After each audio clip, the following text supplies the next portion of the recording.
Me të vërtetë ndiem jashtëzakonisht mirë që jam pjesë e këtij paneli sot, sepse do të flasim për integrimin gjinor, një koncept që unë mendoj që ka ndikim direkt, implikime direkte në jetën e secilit prej nesh. Por përderisa është koncept që diskutohet shumë, mbetet koncept që nuk definohet shumë, edhe rëndësia e saj na të trivializohet goxha shumë. Kështu që fillimisht falenderoj Bifordin edhe Penin, si na ofroi një platformë për ta diskutuar një koncept që mendimin tim ka rëndësi të madhe për jetën time edhe jetën e të gjithëve. Prej pikave kryesore të punës të rrjetit grave të Kosovës është integrimi gjinor në politika publike. Kjo do thotë integrimi gjinor në ligje, në udhëzime administrative, strategji, planet veprimit nivel lokal dhe nivel qendror. Dua të flas fillimisht për definicionin e integrimit gjinor, sepse integrimi gjinor përdoret si term ndonjëherë aty këtu, por shumë rrallëherë definohet, rrallëherë kuptohet rëndësia e tij, kështu që dua të them disa fjalë për definicionin e integrimit gjinor, pastaj të flas për rëndësinë që ka në jetën e secilit prej nesh, dhe në fund do të them disa fjalë për integrimin gjinor në procese dhe dokumente buxhetore, pasi që aty do fokusohet puna ime kryesisht.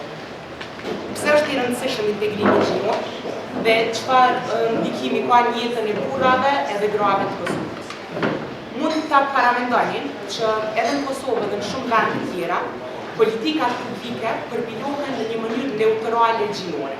Do të thotë përpilohet një politikë publike, edhe mendohet që ai politikë publike do të ketë ndikimin e njëjtë në gra dhe në burra, edhe gratë dhe burrat do të përfitojnë njëjtë prej kësaj politike të republike, ligj apo udhëzim administrativ.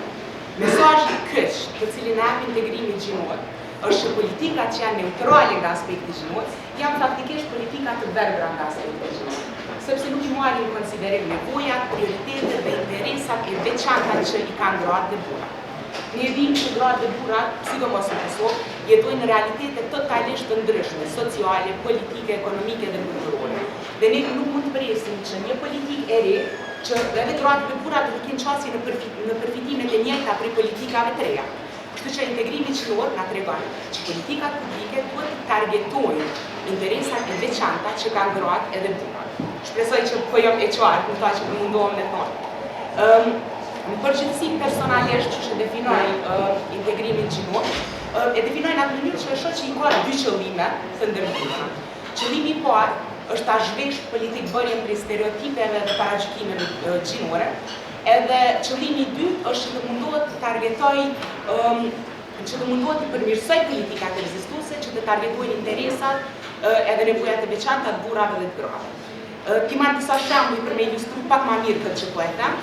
Shembuj disa politikave që i kemi pasur mbi tavolina gjatë muajve të fundit, politika cilat njerë nuk e kanë pasur integrimin gjinor të perspektivën gjinore të integruar dhe pastaj është integruar perspektiva gjinore. Një shembull i mirë, shumë bazik që e kisha përdorur në fillim është projekt ligji fillestar për avokatin e popullit. Ky ka qenë vetëm projekt ligji, jo versioni final që është aprovuar. Kur ka folur për individin e avokatit të popullit, ky ligj, individi, jo institucioni, gjithmonë është referuar në terme si ai, i cili, ati dhe kështu me radhë. Ky projekt ligj nuk e ka pasur integruar perspektivën gjinore. Përmes integrimit perspektivës gjinore, ligji nuk i ka folur vetëm burrave, por edhe grave, me janë shtu termet ai, ajo, i cili, e cila. Çka bën një ligj që flet për avokatin e popullit vetëm në terme maskullore? Në një mund të jap mesazhin që sipas asamblesë dhe sipas kuvendit dhe qeverisë të Kosovës, ne mendojmë që vetëm burrat mund të kenë drejt për pozitën e avokatit të popullit. Por njëkohësisht mundet edhe me dekuraju gratë të aplikuar këtë pozitë. Përmes integrimit gjinor këto probleme mund të rregullohen. Një shembull tjetër që po kam qenë me përdor, se edhe këta para një jave kemi qenë të analizu, është ligji për regjistrimin e të papunëve në zyrat e punësimit.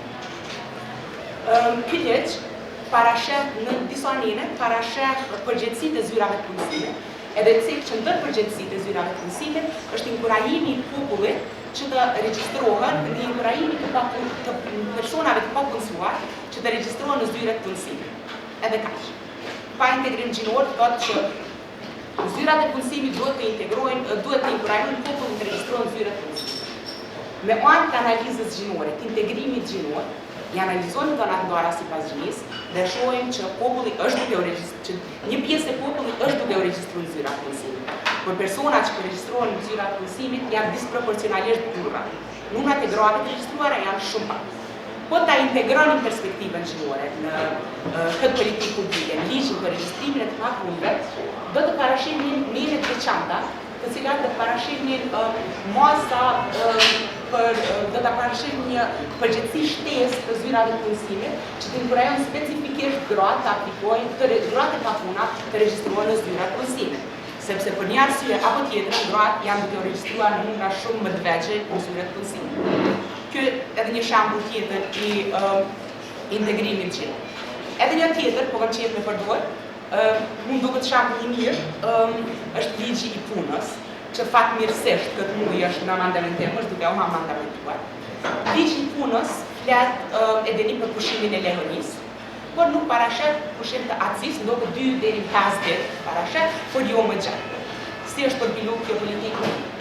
Kjo politikë publike është përpilu me paragjykime gjinore, me stereotipe gjinore, me stereotipin tipik gjinor, që vetëm gratë nuk i vjesën për fëmijë, edhe një kohë shumë të gjatë pas lidhjes, deri në vjet. Përmes integrimit gjinor, kjo politikë do të zhveshit prej stereotipeve, edhe do të parashete edhe pushim atësisë. Pra, kështu në terme shumë të përgjithshme, integrimi gjinor mund ta zhvesh politikë bërim për stereotipeve, por njëkohësisht edhe i përmirëson politika publike që të targetojnë specifikisht nevojat, prioritetet dhe interesat e veçanta të burrave dhe të grave. Burrat dhe gratë nuk i kanë interesat, nevojat, prioritetet e veçanta. Gjatë diskutimit mund ta flasim edhe arsyet pse, por ajo që duhet ne ta dimë si politikës është që duhet të targetojnë këto interesa dhe nevoja të ndryshme. Tash dhe shumë shpejt para se mja fjallë e mitës apo agonit, të them në disa fjallë për integrimin gjinor të procese dhe dokumente bugjetore, pasi që ato edhe punojnë në shumë personalisht, aty fokusohet punajnë, ose si quhet teme mazutare, bugjetimi përgjithshëm gjinor. Integrimi gjinor procese dhe dokumente bugjetore kërkon analizimin e ndikimit se cilit alokim bugjetor ngra edhe mbura veçmës. Nuk kërkon as buxhet shtesë, edhe as ndarje të secilit alokim bugjetor 50% për gratë, 50% për fëmijë, por kërkon që ta bëjmë një analizë të nevojave të popullit dhe ta alokojmë buxhetin sipas nevojave të tyre. Analiza gjinore të alokimeve bugjetore tregojnë që prej shumicës të kategorive ekonomike në Kosovë përfitojnë burra disproporcionalisht shumë.